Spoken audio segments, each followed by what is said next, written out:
On Sunday, we talked about the fruit of the Spirit of gentleness.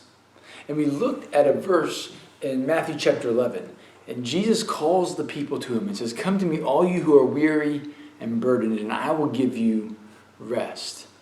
He then turns and says, "Take my yoke upon you, for I am gentle and humble at heart." See, sometimes we think when we hear the word gentle and we think the word rest, we think there's this softness, there's this comforting aspect, that Jesus came to comfort us. He says, "Come to me and I will give you rest." And there's this call to gentleness. He says, in the Sermon on the Mount, he says, "Blessed are the meek, for they will inherit the earth." And we take meek and we think that sounds soft. It rhymes with weak. There's just a softness to it. Does Jesus call us to be soft?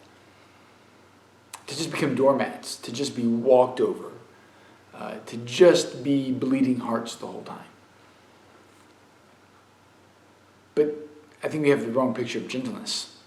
We have the wrong picture of meekness. We have this wrong picture of what Jesus is calling us to.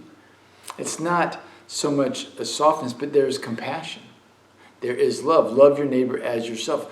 Love one another as I have loved you. Jesus calls us to love. He calls us to bend over backwards, to serve and to help those who are around us, especially those who are broken down, those who are in need, those who are weary. We are to come to their aid. But gentleness isn't soft. Gentleness is strength under control.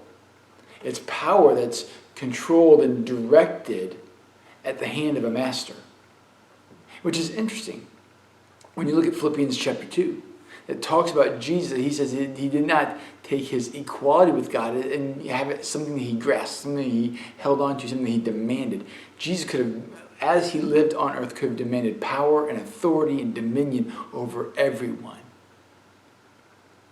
But how did he come? He humbled himself and took on the nature of a servant.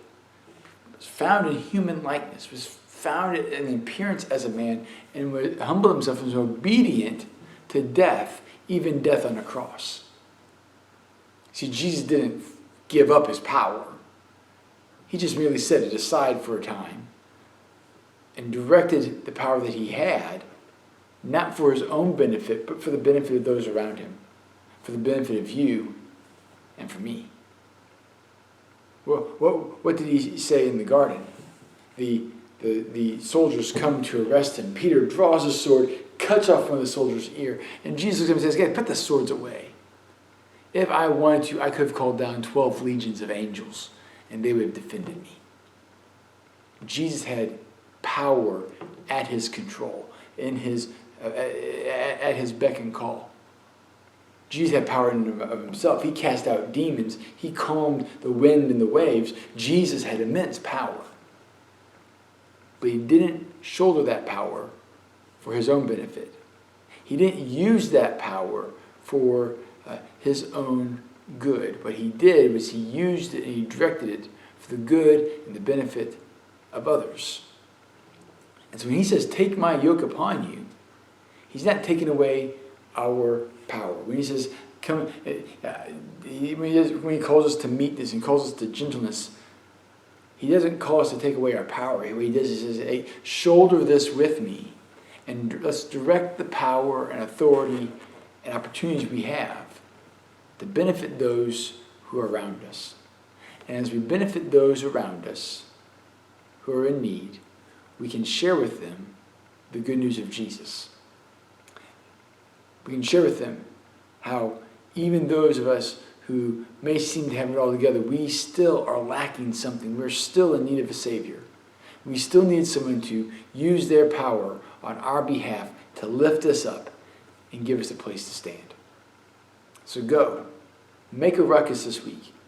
Be powerful for someone else that we might show them God's love. Hey guys, I love you. I'm praying for you, and I hope I get to see you real soon.